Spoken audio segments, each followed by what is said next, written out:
Croeso, cynnes i chi gyd, ni'n gweld bod yna ymwelwyr gyda ni. Lle jyst dweud, mae'n hyfryd cael chi gyda ni. Sawl gwyneb cyfarwydd a rhai ddim o'r gyfarwydd. Fi siŵr byddwch chi'n cael lot o gwestiynau a gorfod ateb yr un cwestiynau i sawl person. Ble yw ti nawr, o beth ti'n neud? A byddwch yn amyneddgar gyda ni, ond mae'n hyfryd cael chi gyda ni. A mae'n hyfryd gweld yn gilydd fel aelodau.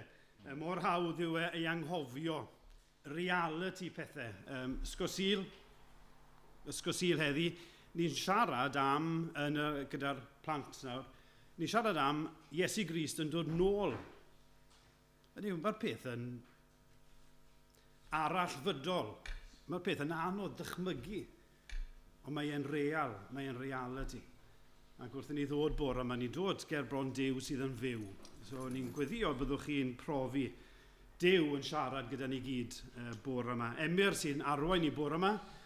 Ac ar ôl yr oedfa, mae yna gyfle i ni gael paned gyda'n gilydd. Bydd yna paned draw fan hyn, neu fydd aw paned ato chi.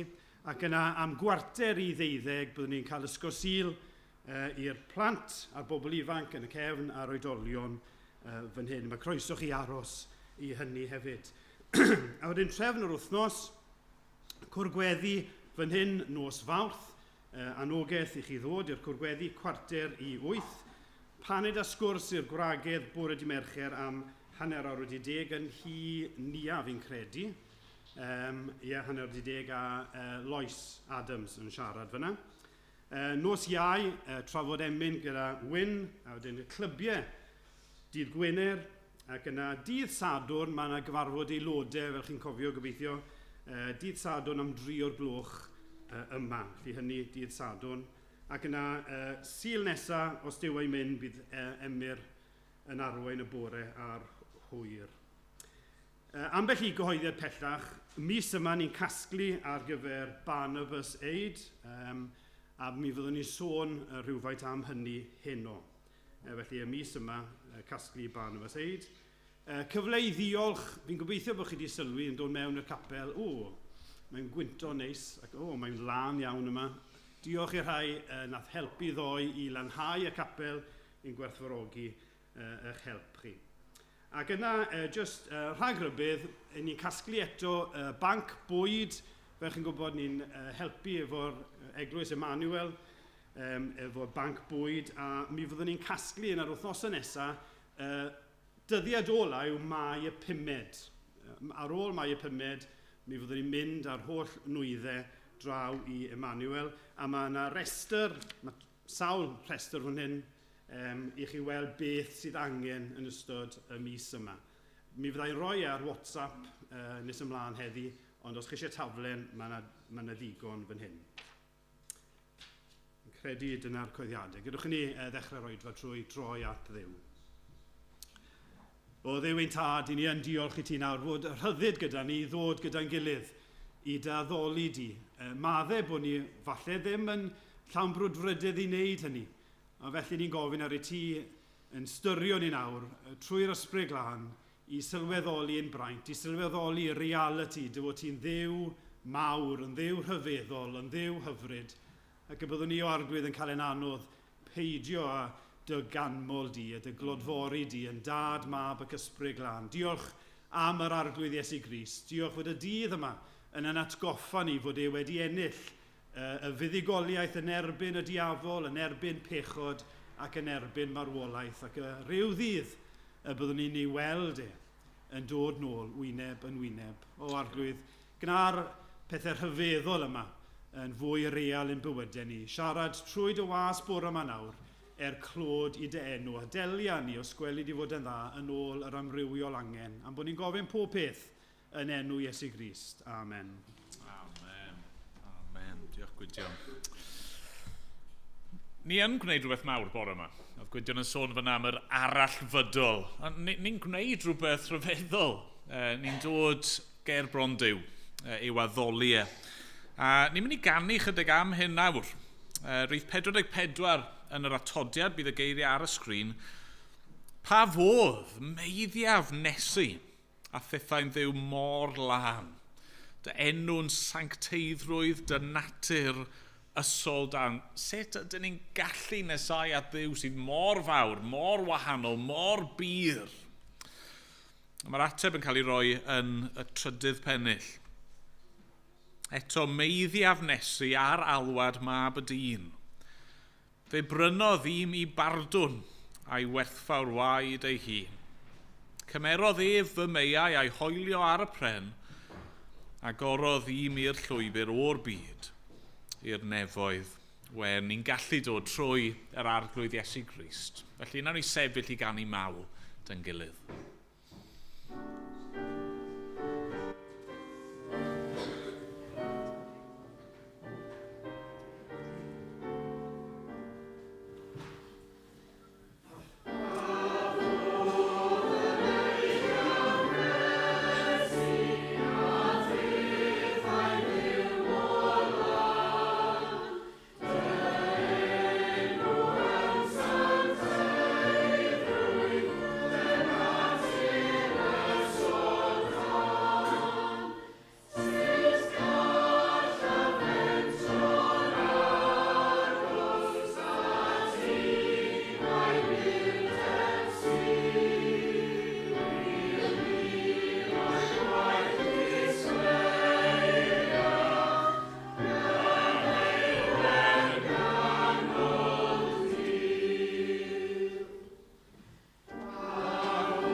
Os i chi'n ymuno â ni bore yma, gai ategu at y croeso, a jyst i esbonio, ni'n mynd i droi at lyfr Habacuc. Ni'n cael cyfres byr, jyst 2 wythnos, yn edrych ar Bore Sul yn llyfr Habacuc. Mae ar dudalen 851, os ysych chi'r un fersiwn o'r Beibl as i gen i. Ac os ych chi ddim yn gyfarwydd â Habacuc, oedd Habacuc yn broffwyd. Oedd e'n un oedd wedi derbyn neges gan Dduw i'r bobl. Mae llyfr Habacuc yn lyfr am ffydd. Yn ei hanfod, llyfr am ffydd. Pan mae pethau'n anodd, pan mae pethau'n digwydd mewn bywyd i ni ddim yn deall, pan mae Duw yn teimlo'n bell i ffwrdd, sut mae dal i fynd, sut mae glynu wrth yr arglwydd. Ni'n gweld yn y llyfr, mae yna 2 adran yn fras i'r llyfr. Yn gyntaf, mae Habacuc yn cwyno i Dduw ac mae Duw yn ateb. Dyna nathon ni weld wythnos diwetha. Bore yma, mae Habacuc yn cwyno eto. A mae Duw yn ateb eto. Ac yna wythnos nesaf, os Duw a'i mynd, nawn ni weld yr adran ola, lle mae Habacuc yn cael y weledigaeth yma, yr vision yma, sydd yn helpu fe i gyrraedd man lle mae'n gallu ymddiried yn llwyr yn yr arglwydd.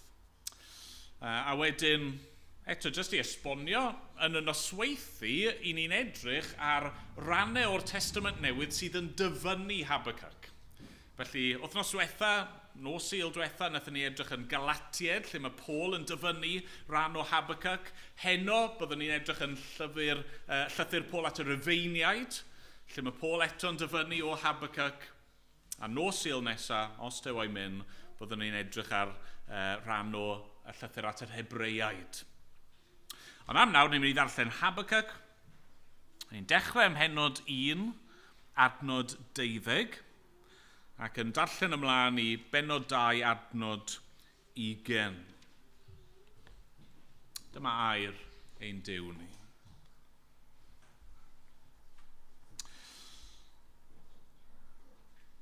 Onid wyt ti erioed o arglwydd, fy niw sanctaidd na fyddi farw. O arglwydd, ti a'i penododd i farn. O graig, ti a'i dewisodd i ddwyn Caerdydd. Ti sydd â llygaid yn rhy bur i edrych ar ddrwg, ac na elli oddef camwri, pam y goddefu bobl dwyllodrus? A bod yn ddistaw pan fydd y drygionus yn traflyncu un mwy cyfiawn ag ef ei hun. Pam y gwneud bobl fel pysgod y môr, fel ymlusgiaid heb neb i'w rheoli. Coda hwy i fyny a bach bob un ohonynt, a'i dal mewn rhwydau, a'i casglu a llusgrwydau. Yna mae'n llawenhau ac yn gorfoleddu, yn cyflwyno aberth i'w rhwydau, ac yn arogyldarthu i'r llusgrwydau. A mae trwydde'n twy cael fyw yn fras a bwyta'n foethus. A ydyw felly i wagio'r rhwydau yn ddiddiwedd, a lladd cenhedloedd yn ddidostir? Safaf ar fy nisgwylfa a chymryd fy safle ar y tŵr, syllaf i weld beth a ddywed wrthyf, a beth fydd ei ateb i'm cwyn. Atebodd yr arglwydd fi. Ysgrifenna'r weledigaeth, a gwna hi yn eglur ar lechen, fel y gellir ei darllen wrth redeg. Oherwydd fe ddaw eto weledigaeth yn ei hamser. Daw ar frys i'w chyflawni a heb all. Yn wir, nid oeda, disgwyl amdani, oherwydd yn sicr fe ddaw a heb fethu. Yr un nad yw ei enaid yn uniawn sy'n ddi-hyd, ond bydd y cyfiawn fyw trwy ei ffyddlondeb. Mae cyfoeth yn dwyllodrus, yn gwneud rhywun yn falch a diddal. Mae yntau'n lledu ei safon fel Sheol, ac fel marwolaeth yn aniwall, yn casglu'r holl genhedloedd iddo hun ac yn cynnull ato'r holl bobloedd. Ond i fyddant i gyd yn adrodd dychan yn ei erbyn, ac yn ei watwar yn sbeitlyd a dweud, gwau y sawl sy'n pentyrru'r hyn nad yw'n eiddo iddo, ac yn cadw iddo hun wisl y dyledwr. Ond i chyfyd dy echwynwyr yn sydyn, ac o'n i ddeffru rhai sy'n dyddychryn a thethau'n syrthio'n ysglyfaeth iddynt. Am i ti dy hun ysbeilio cenhedloedd lawer, bydd gweddill pobloedd y byd yn dy ysbeilio di. O achos y tywallt gwaed a'r amthreithio ar y tir a'r ddinas a'i holl drigolion. Gwau y sawl a gais enillion drygionus i'w feddiant, mwyn gosod ei nith yn uchel a'i waredu ei hun o afael blinder. Cynlluniais dwarth i'th di dy hun, trwy dorri ymaith bobloedd lawer, a pheryglais dy einioes dy hun. oherwydd gweidda'r garreg o'r mur ac etib trawst o'r gwaith coed. Gwai yr sawl sy'n adeiladu dinas trwy waed ac yn sylfaenu dinas ar anghyfiawnder. Wele, onid oddi wrth arglwydd y lluoedd y daw hyn fod pobloedd yn llafurio i ddim ond tân, a chenhedloedd yn ymdrechu i ddim o gwbl. Oherwydd llenwyr y ddeiar a gwybodaeth o ogoniant yr arglwydd, fel mae'r dyfroedd yn llenwyr môr. Gwai'r sawl sy'n gwneud i'w gymydog yfed o gwpan ei lyd, ac yn ei feddwi mwyn cael gweld ei noethni. Byddi yn llawn o warth ac nid o ogoniant. If dithau nes y byddi'n simsan, ata ti y daw cwpan dy heilawr arglwydd, a bydd dy warth yn fwy nath ogoniant. Bydd y trais a wnaed yn Lebanon yn dy oresgyn, a dinistyr yr anifeiliaid yn dy arswydo. O achos y tywallt gwaed a'r anrheithio ar y tir a'r ddinas a'i holl drigolion. Pa fydd yw neithurwr yw'r eilyn a luniodd? Nid yw ond delw dawdd a dysgwr celwydd. Bod y gneithurwr yn ymddiried yn ei waith, nid yw'n gwneud ond delwau myd.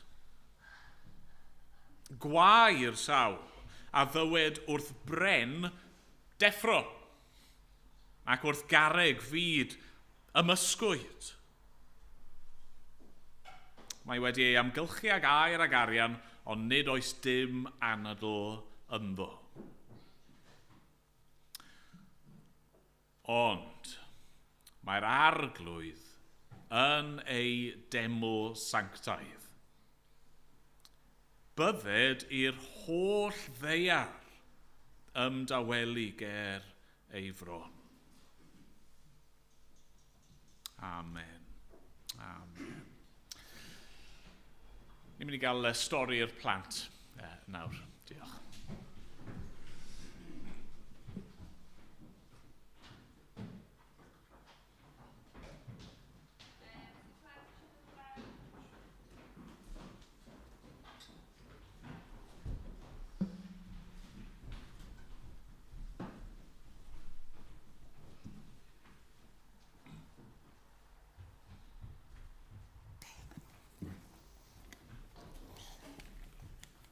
Da, chi'n okay bore yma? Ie? OK, nawr, mae Emyr yn pregethu ar hyn o bryd am ffydd. Okay? Ni'n mynd i meddwl chydig bach am ffydd heddiw yma. Okay? Nawr, a hefyd meddwl am sut ni'n gallu cael ffydd pan mae pethau drwg yn digwydd. Achos ni'n byw mewn byd sydd yn llawn pechod, a mae yna bethau drwg yn digwydd, does? Ti'n gallu treu sydd fan hyn heddiw yma? Trwy di eistedd lawr fan hyn. OK. A ni'n mynd i feddwl, sut ni'n gallu cael ffydd? Sut ni'n gallu credu yn yw pan mae pethau drwg yn digwydd? Okay. Nawr te, dwi eisiau chi feddwl nawr am, falle bod ni'n gallu meddwl am pethau drwg sydd yn digwydd yn ni. Okay? So, fi eisiau chi ddychmygu falle bod chi yn edrych ymlaen at eich penblwydd. Pwy sy'n efo penblwydd? Yeah. Chi'n rili edrych ymlaen at eich penblwydd chi, okay? A chi'n edrych ymlaen am yr anregion. Iawn, chi'n edrych ymlaen am y parti. Ar y diwrnod mawr, fydd yna barti mawr yn digwydd.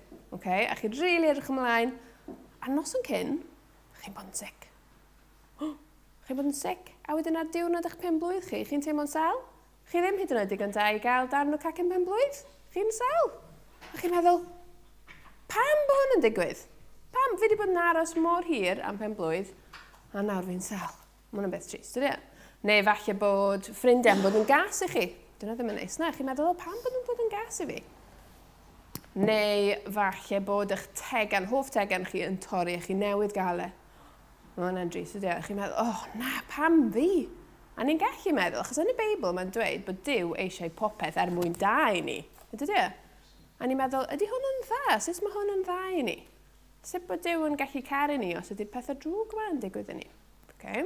A mae heina i gyd yn gwestiynau rili dda i ofyn pan mae pethau drwg yn digwydd i chi. Mae'n oce i ofyn y cwestiynau yna, ond heddiw mae eisiau ni feddwl am 4 peth arall ni'n gallu gofyn i Dduw sydd yn mynd i helpu ni.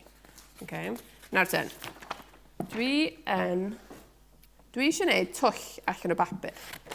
Nawr, mi ddori hwn allan. Ac dwi eisiau gwneud twll allan o hwn, a fi eisiau rhoi ymhen i drwy fo. So dwi eisiau rhoi twll yn y papur yma, a dwi eisiau ffitio fy mhen i trwyddo fo. Iawn? Chi'n credu fi bod fi eisiau gwneud hynna? A bod fi'n gallu gwneud hynna? Chi'n credu fi? Dwi eisiau rhoi pen fi trwy'r papur yma, yn gwneud twll yn fo. Na? Ti ddim yn meddwl? Na? Beth os fi'n dweud chi, fi'n mynd i wneud twll allan o'r papur yma, a mae mhen i'n mynd i fynd trwy fo. Chi'n credu fi? Na. Mae'n anodd iawn i gredu rhywbeth sydd yn edrych yn amhosib. Mae'n edrych yn amhosib. Ond, dwi'n mynd i ddangos rhywbeth i chi heddiw yma. Nawr, dwi eisiau chi feddwl rwan, stori arall, dwi eisiau chi ddychmygu bod fi yn really hoffi radio bics. Fy hoff beth i yw radio bics. Dwi yn ddan o fe, dwi yn rasio, fi'n ennill rasus. Pan fi'n deffro yn y bore, peth fi eisiau gwneud yw radio bics. Fi wrth fy modd. A mae yna rhywbeth drwg yn digwydd. Chi'n gwybod beth sy'n digwydd? Fi'n torri fy nghoesau. 2 coes fi'n torri. Ydw i'n gallu radio bic nawr? Na. Falle fod fi'n meddwl, pam? Pam bod hyn wedi digwydd i fi?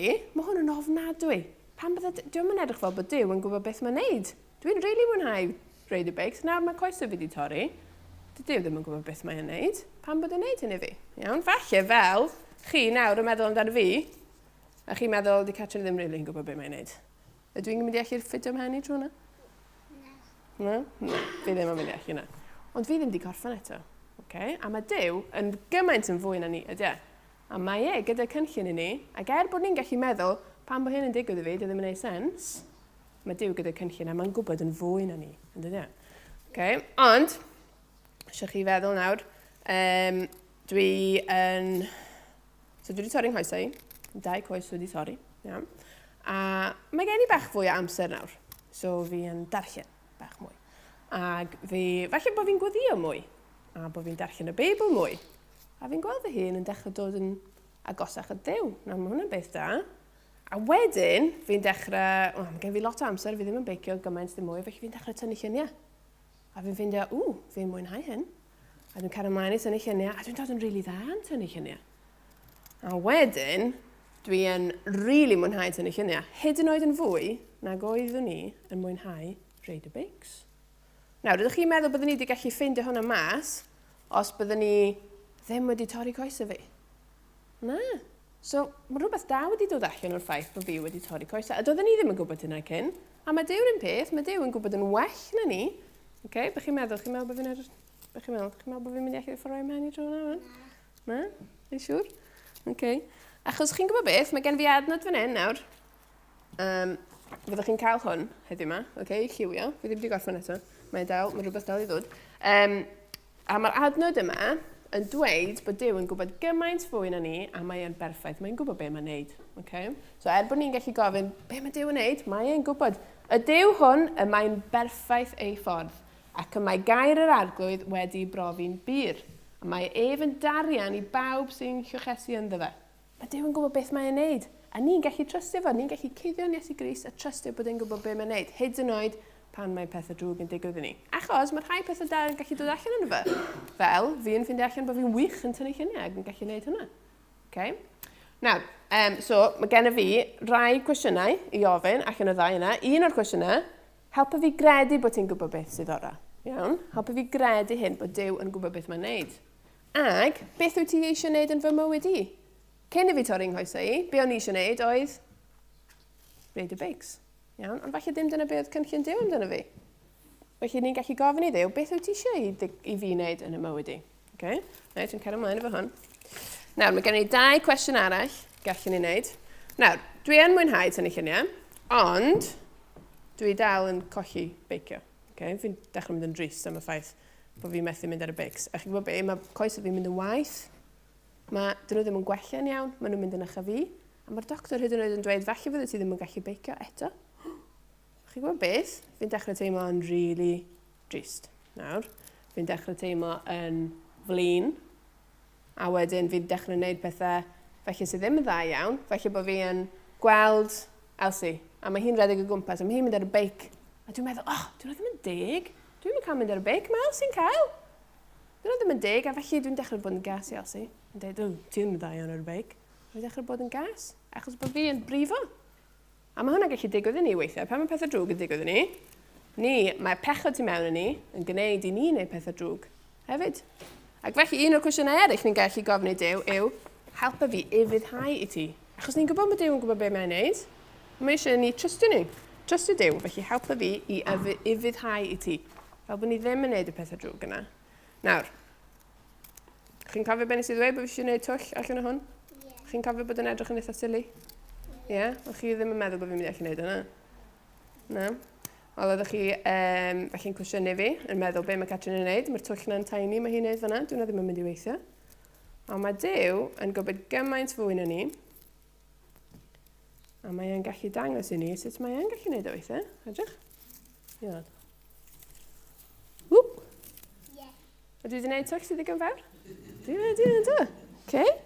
A mae gen fi un cwestiwn arall i helpu ni pan mae pethau drwg yn digwydd i ni, sef, yr un olaf fan hyn, helpa fi edrych ar Iesu. Nawr, chi'n gwybod beth? Mae Iesu wedi dod i'r byd yn do. Ac oedd Iesu oedd wedi creu y byd. A nath e ddod i'r byd, a nath e fynd trwy lot o bethau drwg. Lot. Pobl yn gas iddo fe, oedd pobl eisiau lladdau. Dyma pobl yn ei laddau, yn y diwedd, ar groes. Mae'n ei gyd yn pethau eich fi, sydd ddim yn neis iawn pethau drwg. Okay?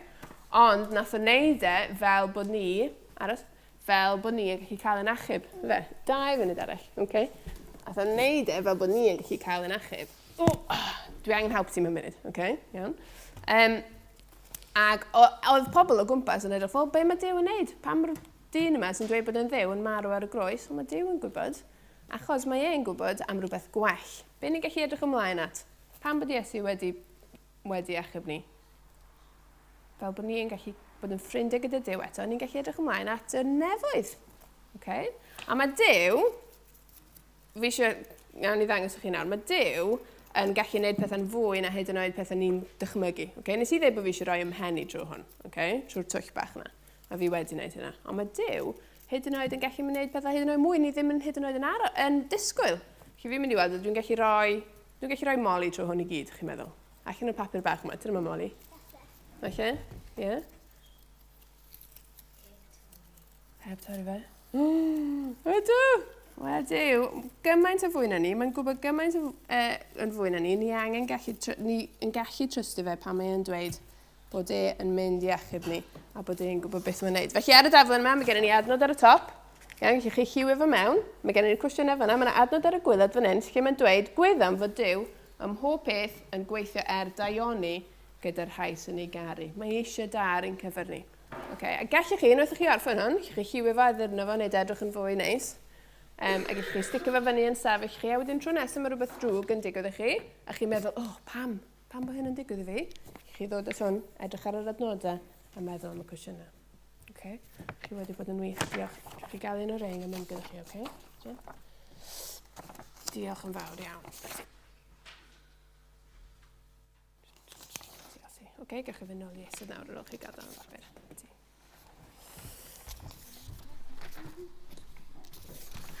Okay. Diolch Cat. Gen i ar y weddid yn gilyn, ni droi at Duw mewn gweddi. Ie, arglwydd ni'n ymwybodol bod ni yn dod nawr cer bron Duw sydd yn fawr, sydd yn holl wybodus, sydd yn holl alluog, Duw sydd cymaint yn fwy na ni. Da, ni'n diolch dy fod ti yn gallu cydweithio pob peth daioni i dy bobl di. Da, ni yn cyffesu, mae yna bethau ni ddim yn deall. Ni yn teimlo'n aml iawn fel Habacuc yn galw allan arglwydd, wedi drysu. Pam bod ti yn gweithio fel yr wyt ti, a pam bod ti yn caniatáu i rai pethau i ddigwydd. A Dad, diolch, ni wedi cael yn atgoffa nawr bod ti ddim wedi gorffen eto. Ti dal ar waith ac arglwydd rwy ti yn gweld yn fwy na ni. Ac arglwydd un dydd. Byddwn ni yn cael bod gyda ti a arglwydd byddwn ni'n cael deall yn well dy gynllun di. Ond diolch fod gen ti gynllun a diolch dy fod ti ar waith yn awr. A diolch dy fod ti yn ddiw cyfiawn a da. Ac yn ddiw i ni yn gallu ymddiried yno ti. A ni'n gofyn am help nawr i wneud hynny. Helpa ni dderbyn y pethau hyn trwy ffydd os gweli di fod yn dda. Dad, ti yn unig yw ein gobaith ni. Hebddo ti arglwydd does na ddim gobaith o gwbl. Ni'n gofyn felly, yng nghanol ein tristwch ni, yng nghanol ein galar, yng nghanol ein ofnau, arglwydd yn wir yng nghanol ein pechod ein hun, y byddwn ni yn gallu troi ato ti, galw arna ti, a gwybod dy fod ti yn clywed, dy fod ti yn ateb, rwy ti yn maddau, rwy ti yn gwarchod y bobl, ac dy fod ti yn mynd i'n casglu ni at ein gilydd un dydd i fod gyda thi am byth. Dad, helpa ni. I ni angen dy nerth di, i ni angen dy ysbryd glân di mwyn deall unrhyw beth o hyn ac mwyn credu y pethau hyn a wneud i felly weithio yn ein calonau ni yn awr. A sgweli di fod yn dda. Dad, ni'n gweddio, bydde di yn ein helpu ni wrth i ni ganu, wrth i ni wrando ar yr hyn mae dair di ni ddweud. Helpa ni da ddoli di, os sgweli di fod yn dda. Dad, clyw ein gweddi ni nawr. Am bod ni'n dod yn enw yr arglwydd Iesu Grist. Amen. Amen. Ni'n mynd i gael cyfnod nawr o ganu mawl. Dechrau gyda 23 yng Ngrym Mawl 1, ond ni'n mynd i ganu sawl can yn syth ar ôl ei gilydd. Os ych chi'n ffeindio hi'n anodd i sefyll am gyfnodau, peidiwch teimlo'n lletwydd, jyst eisteddwch pan ych chi'n angen. Ond nawn ni sefyll i ganu mawl dy'n gilydd nawr. Dewch i'w weld, frenin cariad, dewch i'w weld. Ac ymlaen.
Wythnos diwetha, wnaethon ni glywed cwyn cyntaf Habacuc. A'i gwynau oedd bod e'n edrych o'i amgylch ar y gymdeithas a na gyd oedd e'n gweld oedd drygioni. Drygioni ym mhobman a yr arglwydd fel petai'n anwybyddu'r peth. Yn fyddar i gwynion Habacuc. Ond, wnaethon ni glywed ateb yr arglwydd yn do, sef bod e wedi gweld, bod e wedi clywed ac yn wir bod e'n barod ar waith. Oedd ar waith mewn ffordd annisgwyl. Oedd e yn codi cenedl arall, y Caldeiaid neu'r Babyloniaid, mwyn iddyn nhw ddod i farnu ac i gosbi Juda am ei drygioni hi. Na, mae'n bosib bod yna chydig bach o amser wedi pasio, ni ddim yn gwybod, ond dyw'r amser yna i feddwl ddim wedi bod yn lot o help i Habacuc. Achos wrth i ni ddarllen yr adran nesaf yma, ni'n gweld nawr mae Habacuc mewn dryswch llwyr. Beth? Mae wedi bod yn cwyno am anghyfiawnder Juda, ac ateb Duw yw codi cenedl sydd ar lawer o ffyrdd yn fwy anghyfiawn.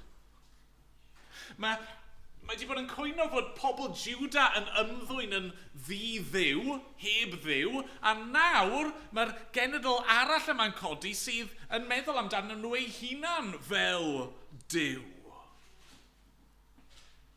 Yn edrych na datrys problemau Habacuc, mae'r arglwydd, mewn ffordd, he's raised the stakes yn do. Mae'n gweud, you ain't seen nothing yet. A felly mae Habacuc yn cwyno eto. Mae'n ymgyda mi, yn reslo gyda Duw. Ac unwaith eto, mae Duw yn ei ras yn ateb. A mae'n ateb mewn dwy ffordd. Yn gyntaf, mae'n ateb efo geiriau, a dyna be ni'n mynd i weld bore yma, ond mae hefyd yn mynd i roi gweledigaeth i Habacuc, a gobeithio os Duw a'i mynd, ni edrych ar hynny wythnos nesaf. Mewn ffordd, mae canol y llyfr yma yn mynd â ni at un o gwestiynau mawr, bywyd. Sut gall Duw da, ganiatáu drygioni? Sut mae Duw yn gallu caniatáu a defnyddio drygioni fel y Caldeiaid? Mae'n gwestiwn mi'n siŵr bod ni gyd wedi holi ar ryw bwynt neu gilydd. Mae'n gwestiwn mae Cristnogion ac eraill wedi stryglo gyda dros y canrifoedd. Mae'n gwestiwn mawr, mae'n gwestiwn anodd, mae'n gwestiwn cymleth, a chredwch chi neu beidio, sai yn mynd i llwyddo i roi ateb net, clir, taclus bore yma. Achos mewn ffordd, does na ddim ateb net, clir, taclus i'r cwestiwn yma. Mae yna ddirgelwch fan hyn. Dyna pam mae llyfr Habacuc, fel fi wedi gweud yn barod, yn bennaf yn lyfr am ffydd. Sut ydyn ni'n gallu credu yn Duw ac ymddiried yn Duw a dal i'w ddilyn fod yna bethau amdano fe a pethau am y ffordd mae'n gweithio di ni ddim yn deall. Felly bore yma, wrth i ni droi at yr adran yma, be fi'n gobeithio gwneud yw rhoi cyfres o osodiadau, statements, cyfres o bethau ni'n gallu dweud, a ni'n gallu gosod y pethau yma ochr yn ochr, a falle bod yn anodd i'w cymryd nhw gyd gyda'i gilydd a'i cysoni nhw, ond maen nhw gyd yn wir a mae eisiau ni lynu wrth hynny. A gobeithio bydd hynny'n help wrth i ni reslo gyda'r cwestiwn yma yn hunan. Felly'r peth cyntaf eisiau ni weld yw hyn. Mae Duw yn gyfiawn. Mae Duw yn gyfiawn. Mae Duw yn berffaith. Does na ddim drygioni ynddo fe nac yn perthyn iddo fe o gwbl. Ni'n clywed Habacuc, mae'n dechrau ei gwyn, ei weddi, a mae'n restru pethau mae e'n gwybod sydd yn wir am Dduw. Y pethau mae Duw wedi datguddio amdano fe ei hun. Ni'n clywed yn adnod 12, onid wyt ti erioed o arglwydd. Hynny yw, mae Duw yn dragwyddo. Mae Duw heb ddechrau, Duw heb ddiwedd chwaith, mae'n dragwyddo.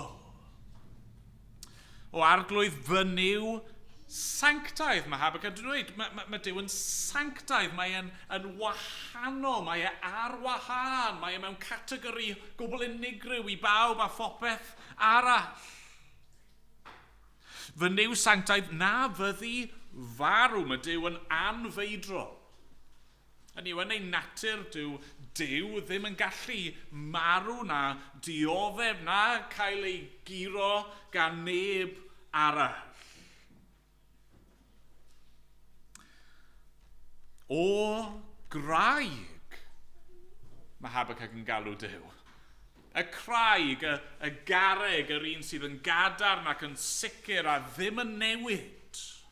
Dyna sut un yw'r Duw yma, mae'n gyson, mae'n ffyddlon o hyd ac o hyd. Adnod 13, ti sydd athlygaid yn rhy bur i edrych ar ddrwg ac na ellioddef camwri. Mae'n dweud fod Duw yn bur, yn lam, yn berffaith. Mae ei safonau fe yn uwch na'n safonau ni.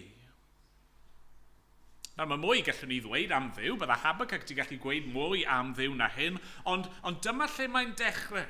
Mae'n atgoffa ei hun mewn ffordd o sut un yw Duw. A chi'n gweld pan chi'n rhoi'r pethau mae gyd at ei gilydd, beth sydd â chi? Rhowch darnau'r jigsaw na at ei gilydd. Bod e'n dragwyddol, yn sanctaidd, yn anfeidrol, yn graig, yn bur. Wel, ni'n sôn fan hyn am fod, hynny yw being, bod sydd mor wahanol i ni.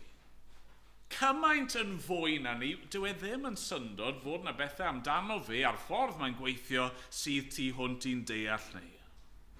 Does dim syndod pan ni'n siarad am Dduw a pan ni'n siarad am y ffordd mae'n gweithredu yn y byd bod yna ddirgelwch.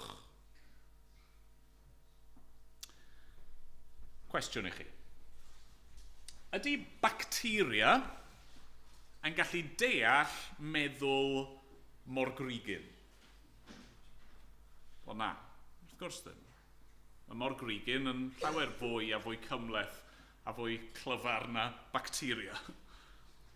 Ydy morgrugyn yn gallu deall meddwl llygoden? Wel na, achos mae llygoden cymaint yn fwy na morgrugyn ac yn fwy clyfar mewn llawer o ffyrdd. Ydy llygoden yn gallu deall meddwl ci?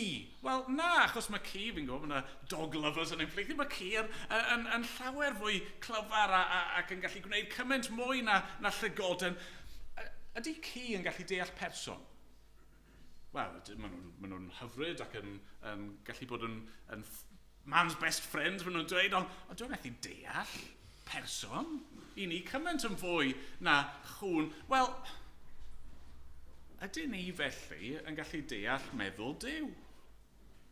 Wrth gwrs ddim. Mae'r gap rhwng ni a'r arglwydd yn dragwyddol fwy na y gwahaniaethau bach yna fi wedi cyfeirio atyn nhw yn y byd o'n cwmpas ni. Mae Duw yn fwy na'r rhain i gyd. A felly dyna'r peth cyntaf sydd rhaid i ni ddweud. Mae Duw yn gyfiawn. Hyd yn oed os i ni ddim yn deall sut gall hyn fod, gallwn ni fyth gwadu, wel, mae'n rhaid bod Duw yn anghywir, mae'n rhaid bod e'n wrong fan hyn, mae'n rhaid bod e'n pechu fan hyn, mae'n rhaid bod e'n gwneud rhywbeth yn anghywir. Na, just achos bod ni ddim yn gallu deall y cwbl a roi'r darnau'r jigsaw at ei gilydd yn iawn, mae Duw yn gyfiawn. Yr ail beth fi eisiau ni nodi yw hyn. Mae Duw, y Duw cyfiawn yma, yn caniatáu drygioni mwyn cyflawni ei gynllun. Mae Duw yn caniatáu drygioni mwyn cyflawni ei gynllun. Mae hynny yn wir hefyd. Sut gall y Duw cyfiawn yma ddefnyddio y Caldeiaid? Mae'r Caldeiaid yn ddrwg. Okay? Os yw'n sicr fod Duw yn dda, mae'n sicr hefyd oedd y Caldeiaid yn ddrwg. Ni'n gweld hynny nifer o weithiau yng ngeiriau Habacuc ac yn geiriau'r arglwydd ei hun. Yn adnod 15 enghraifft o benod 1, mae'r disgrifiad yma, mae pobl yn cael ei disgrifio fel pysgod y môr, a mae'r Caldeiaid yna fel pysgotwyr, jyst yn bachu nhw neu'n llusgo nhw i fewn efo'i rhwydau nhw. Yn ddidrygaredd. Penod 2, adnod 6, ni'n clywed bod nhw'n pentyrru'r hen nad yw'n iddo. Hynny yw yn casglu meddiannau yn dwyn gan eraill. Adnod 8, ni'n clywed bod nhw'n tywallt gwaed yn anrheithio'r tir a'r ddinas a'i holl drigolion. Hynny yw, maen nhw'n lladd ac yn camdrin yn ormesol. Yn adnod 15, mae'n cael ei ddarlunio i ni fel hyn. Maen nhw'n gwneud i'w gymydog yfed o gwpan ei lyd. Hynny yw, maen nhw'n casau pobl ac yn brwydro ni herbyn nhw ac yn ddidrygaredd wrthyn nhw. Felly roi esiamplau eraill, ond wrth gwrs, y greiddyn hyn i gyd, a mewn ffordd y peth gweithaf amdanyn nhw, yw ei eilyn addoliaeth. Nathon ni weld nôl wythnos diwetha, penod 1, adnod 11, maen nhw'n ddynion eog a wnaeth ddew o'i nerth. Hynny, maen nhw jyst yn addoli ei pŵer ei hunan. Ac yna ni'n clywed eto yn adnod 16, maen nhw'n cyflwyno aberth i'w rhwydau. Hynny, maen nhw'n addoli ei cryfder a'i arfau nhw. Maen nhw wedyn penod 2, adnod 18. Ni'n clywed bod nhw'n gwneud ei lunod, yn creu'r delwau yma, yn cymryd darn o bren neu carreg ac yn trinau fel ei creawdwr. Maen nhw'n amgylchu ag air ag arian, ond sdim anadl ynddo fe, ond eto maen nhw'n plygu lawr i addoli. A dyma'r bobl mae Duw yn mynd i ddefnyddio fel rhan o'i gynllun. Nawr, bydd y rai pobl yn dweud, wel, bod nhw'n methu credu hynny. Fi'n methu credu mewn Duw byddai'n caniatáu'r fath beth. Chi wedi clywed rhywun yn dweud hynny? Y ffaith yw, dydy cael gwared ar Dduw ddim yn cael gwared ar y broblem. Mae jyst yn creu problem arall. Wel, mewn ffordd, yr unig ffordd i ni'n gallu gwybod beth yw drygioni neu dweud bod rhywbeth yn ddrwg yw os oes gennych chi Duw da, cyfiawn. Hynny yw, jyst yn ni'n gofyn i chi, beth yw tywyllwch? Wel, tywyllwch yw diffyg golau. Chi ddim yn gallu dweud beth yw tywyllwch wrth ddweud bod e ddim yn olau. Beth yw oerfel? Wel, oerfel, dyw oerfel ddim yn bodoli ynddo fe ei hun. Oerfel yw diffyg gres. A pan ni'n edrych ar y byd, a mae pobl yn dweud, mae'r drygioni yna, mae hwnna'n ychyfu, maen nhw'n ofnadwy, maen nhw'n anghyfiawn. Wel, i ddim yn gallu dweud hynny, oherwydd maen nhw'n dangos diffyg daioni. Y daioni yna sydd a'i ffynhonnell yn niw. Wel, heb Dduw, i ni dim ond yma trwy hap a damwain, cosmic accident ydyn ni, does dim y fath beth a da neu drwg, a felly y gwir yw, heb Dduw, dim ots sut mae pobl yn trin ei gilydd. Survival of the fittest yw hi. Falle gallwch chi ddadle, mae'n gwneud synwyr i drin rai pobl yn garedig, os yw hwnna'n fanteisiol i chi, ond chi ddim yn gallu troi at y Caldeiaid a dweud bod chi'n anghywir am weithredu fel hyn. Na, survival of the fittest, gawn nhw'n wneud fel maen nhw moyn. Mae'n fanteisiol iddyn nhw i drechu a lladd a dwyn. Na, dyw cael gwared ar Dduw ddim yn cael gwared ar y broblem. Creu problem arall ydych chi. Be mae'r Beibl yn dweud yw hyn, fod Duw ddim yn cyflawni drygioni, Dyw ddim yn eog o ddrygioni ei hun, ond mae yn caniatáu drygioni. Pam? Wel, mwyn cyflawni ei fwriadau. Drychwch ar adnod 14 o benod 2. Ni'n clywed trwy hyn i gyd, llenwyr y ddeiar a gwybodaeth o ogoniant yr arglwydd, fel mae'r dyfroedd yn llenwi'r môr. Rywsut mae y pethau hyn i gyd yn ffordd o Dduw yn dangos ei hun, yn rhan o'i gynllun ei ogoniant ei hun, trwy ddefnyddio drygioni'r Caldeiaid, trwy weithio yn y ffordd yma, mae Duw yn dangos rhywbeth o'i gyfiawnder ac o'i sancteiddrwydd ac o'i ras. A felly mae hyn yn dod yn ei at ein trydydd pwynt, achos mae'r Duw yma sydd yn gyfiawn, y Duw yma sydd yn caniatáu drygioni, mae yn Dduw sydd yn cosbi drygioni. Mae'n cosbi. Wel, bod e'n caniatáu i'r Caldeiaid rhywfaint o ryddid am gyfnod mwyn barnu Jiwda, dyw hynny ddim yn golygu bod y Caldeiaid yn ddifau. Na. Dyw ddim yn golygu bod yna ddim canlyniadau i'w gweithredoedd. Na, maen nhw'n dewis gweithredu fel hyn, a mae Duw yn caniatáu iddyn nhw wneud hynny am gyfnod, ond mae yna farn yn dod iddyn nhw. Ond mewn ffordd, mae ail ateb Duw i Habacuc yr un peth a'r cyntaf. Mae'n dweud, Habacuc, fi ar waith yn barod, mae yna gosb, mae yna farn yn dod. Fi yn delio gyda drygioni. Fi yn mynd i ddelio gyda phechod. Mae'r ateb yn dechrau ym mhenod 2 adnod 2. Ond mae Duw yn dweud, ysgrifenna'r weledigaeth. Gwna hi'n eglur ar lechen fel y gellir ei darllen wrth redeg oherwydd fe ddaw eto weledigaeth yn ei hamser. Daw ar frys i'w chyflawni a heb ball. Yn wir, nid oeda disgwyl amdani oherwydd yn sicr fe ddaw a heb fethu. Mae Duw yn dweud, bod ti ddim yn deall fy amseru i, mae barn yn mynd i ddod. A trwy weddill y benod, be ni'n clywed, wel, falle wnaethoch chi sylwi wrth i ni ddarllen, mae dynnu'r gair yma yn ymddangos 5 gwaith. Gwai. Gwai. Yn Saesneg, woe. Woe to you. Gwai chi, Galdeiaid.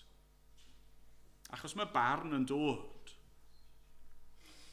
Yn adnod 7, ni'n clywed bod yr ysglyfaethwr, y predator, yn mynd i troi yn ysglyfaeth, mynd i troi yn prey. Adnod 8, mae'r ysbeilwyr yn mynd i gael ei ysbeilio. Yn adnod 13, mae rai yma sydd yn llafurio, be maen nhw'n llafurio amdano? Tân. Mae'r cwbl yn mynd i gael ei losgi lan. Maen nhw'n mynd i ymdrechu am ddim byd o gwbl. Yn adnod 16, mae rai yma sydd wedi gorfodi eraill i yfed y cwpan, mae nhw nawr yn mynd i yfed cwpan llyd a barn Duw.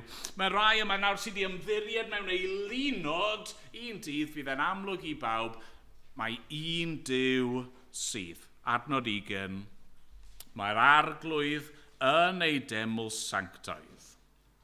Bydded i'r holl ddeiar ymdawelu ger ei fron. Bydd dim dadlen o ger bron gorsedd Duw. Pan mae e'n dod i farnu, bydd yna neb yn dweud, ond, hang on, na. Bydded i'r holl ddeiar ymdawelu ger ei fron. Oedd y Caldeiaid yn teimlo yn invincible. Ond nhw ar y pwynt yma'n cynyddu mewn nerth a fe ddeithon nhw i fod superpower mawr y dydd. Ond lle maen nhw nawr? Mae barn Duw wedi dod yn ei herbyn nhw. A falle bod ni'n edrych ar y byd o'n cwmpas ni a ni'n meddwl sut mae'r Duw cyfiawn yma, neu am ba hyd mae'r Duw cyfiawn yma yn mynd i ganiatáu drygioni, ond mae yna gosb yn dod. Fe ddaw barn, dyw'r drwg ddim yn mynd i ennill y dydd.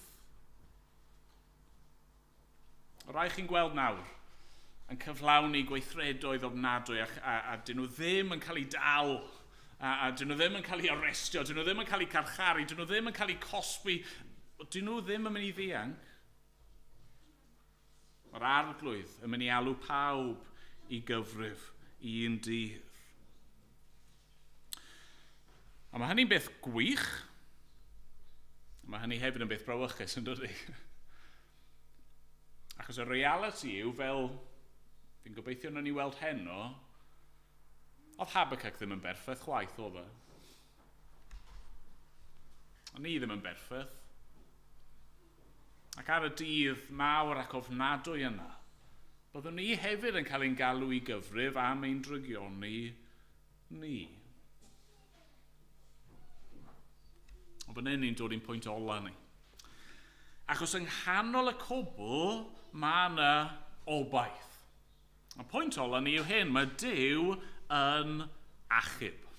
Mae Duw yn achub. Fe wedi gweud o'r dechrau yma, falle'r adnod arwyddocaol yn Habacuc yw pennod 2 adnod 4. Yr un nad yw ei enaid yn uniawn sy'n ddi-hyd, ond bydd y cyfiawn fyw trwy ei ffyddlondeb.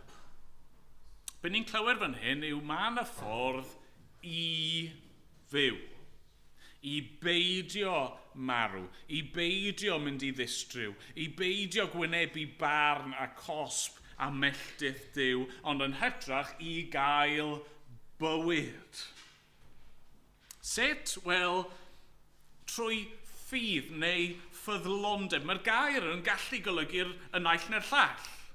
Achos mae'r ddau yn mynd gyda'i gilydd. Chi'n methu mewn gwirionedd cael ffydd heb ffyddlondeb. A chi'n methu cael ffyddlondeb heb ffydd. Mae'n siŵr yn y cyd-destun yma fod y pwyslais ar ffyddlondeb. Mae Duw yn dweud wrth Habacuc, ti'n gorfod glynu wrth yr hyn ti'n gwybod. Glynu wrth yr hyn ti'n gwybod amdano fi. Glynu i'r Duw yma sydd wedi datguddio ei hun i ni. Chi'n gweld, oedd pobl Juda ac oedd y Chaldeaid ac eraill wrth gwrs yn y byd, ond nhw yn dilyn ffordd o fyw oedd yn mynd yn groes i'r arglwydd, i ffwrdd oddi wrth fyw. Ond mae Duw yn dweud bydd y cyfiawn fyw trwy ei ffyddlondeb. Mae'n y ffordd i newid ochr. Mae'n y ffordd i symud eich allegiance chi o'r byd yma at Dduw. A beth sy'n rhyfeddol yw ni'n gweld esiample o hynny yn y geiriau ni wedi darllen bore yma. Falle wnaeth chi ddim pigo lan ar y peth, dwi ddim yn hollol amlwg, ond drychwch ar adnodau 5 a 6. Mae cyfoeth yn dwy llodrus, yn gwneud rhywun yn falch a di-ddal.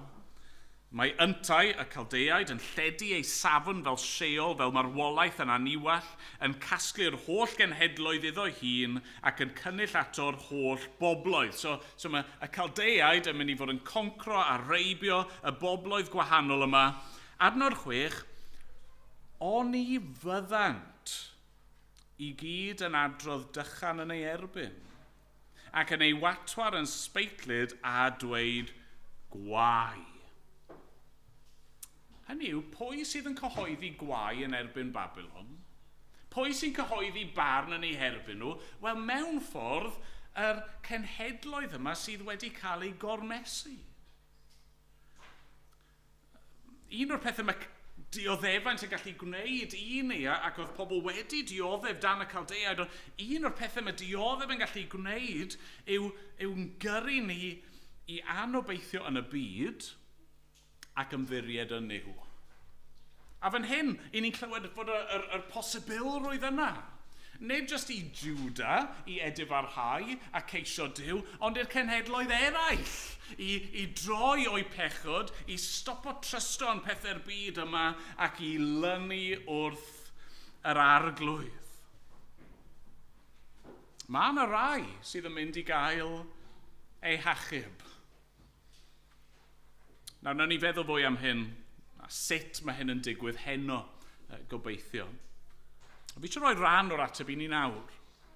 Ateb oedd ddim yn glir falle i Habacuc, ond ateb fyddai'n cael ei ddatguddio mewn amser. Drychwch ar pennod 2 adnod 15 ac 16. Gwair sawl sy'n gwneud i'w gymydog yfed o gwpan ei lyd, ac yn ei feddwi mwyn cael gweld ei noethni. Byddi'n llawn o warth ac nid o ogoniant. If dethau nes y byddi'n simsan, ata ti, daw cwpan dy heilawr arglwydd. A bydd dy warth yn fwy na thogoniant. Ni'n clywed fan hyn am cwpan. Cwpan melltith. Cwpan cosb. Cwpan barn. Mae'r Caldeiaid wedi gwneud i eraill yfed, a nawr mae Duw yn dweud bod nhw yn mynd i yfed. Ac y reality yw, dyma'r cwpan sy'n gwynebu ni hefyd yn dyfa. Mae Duw yn cosbi. Mae'r cwpan yma o'n blaenau ni. Beth os oedd rhywun oedd yn fodlon yfed y cwpan? Beth os oedd rhywun oedd yn fodlon yfed y cwpan yn ein lle ni? Yn fodlon dioddef, yn fodlon marw, yn fodlon cymryd y felltith i ni neu heiddi mwyn i ni beidio gorfod gwneud. Wrth gwrs, dyna sydd yn digwydd. Oedd Habacuc falle ddim yn gweld hyn ar y pryd, ond dyna yng nghyflawniad amser sydd yn digwydd. Mae Crist yn dod. Mae'n dod y Duw ddyn mwyn dangos cyfiawnder Duw. A mae'n dod i ddioddau. Nath yr arglwydd Iesu caniatáu i bob math o ddrygioni cael ei wneud iddo fe. A fe wnaeth e fynd i'r groes fel cosb am ein pechod ni. Pam mwyn i ni gael ein hachub. Ond ni ddim yn deall popeth. Ni wedi gweld rhai pethau bore yma sydd yn wir. Ni'n gallu gosod nhw wrth ymyl i gilydd ac eto falle dod ar cwbl at ei gilydd ddim yn hawdd, ond mae dyn ni Dduw fan hyn sydd yn gallu cydymdeimlo. Mae dyn ni Dduw fan hyn sydd ddim yn oeraidd at bechod ac anghyfiawnder a dioddefaint. Mae dyn ni Dduw fan hyn sydd wedi dod i fewn i'n byd ni. Wedi dod yn un ohono ni. Un sydd yn gallu cydymdeimlo, un sydd wedi dioddau yn ein lle ni. A hynny mwyn ein hiachau ni. A dyw hynny ddim yn delio ar cwbl. Ac unwaith eto, dyna lle mae ffydd yn dod i fewn yn dyfa. Ar ddechrau pennod 2, ar ôl weddio, ar ôl osod ei gwyn gerbron Duw, mae Habacuc yn dweud hyn: safa fy harf yn ysgwylfa a chymryd fy safle ar y tŵr. Sylla fi weld beth a ddywed wrthyf a beth fydd ei ateb i'm cwyn. Mae Habacuc yn dweud, fi wedi cwyno, fi wedi gweddio, a nawr fi'n mynd i aros. Fi'n mynd i ddisgwyl mewn ffydd. Be mae Duw yn mynd i ddweud? Dyna sydd angen i ni wneud hefyd. Ni dod atebion i gyd ddim yma. Ond dewch y bore yma gyda'ch cwestiynau, eich amheuon, eich galar, eich dioddefaint. Gosodwch eich hun i ddisgwyl.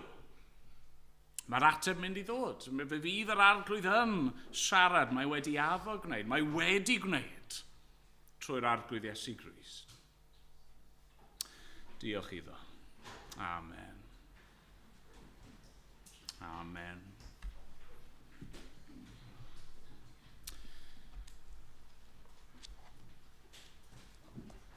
Ni'n mynd i ganu wrth i ni orffen rwyf 469.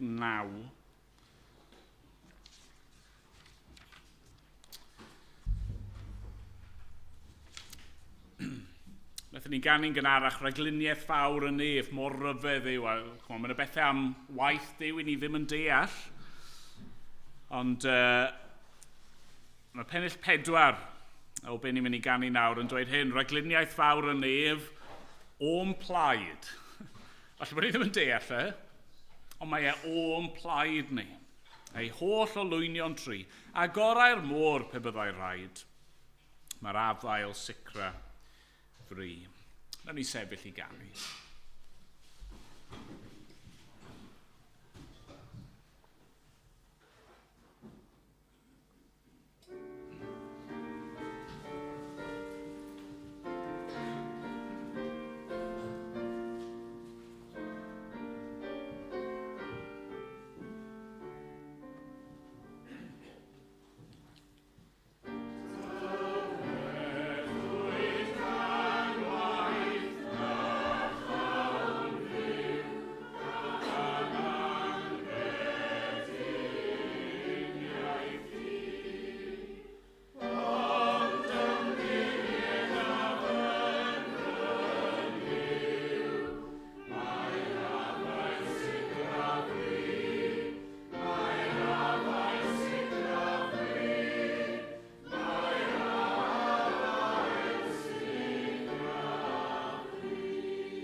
arglwydd i ni di ystyried pethau mawr y bore yma.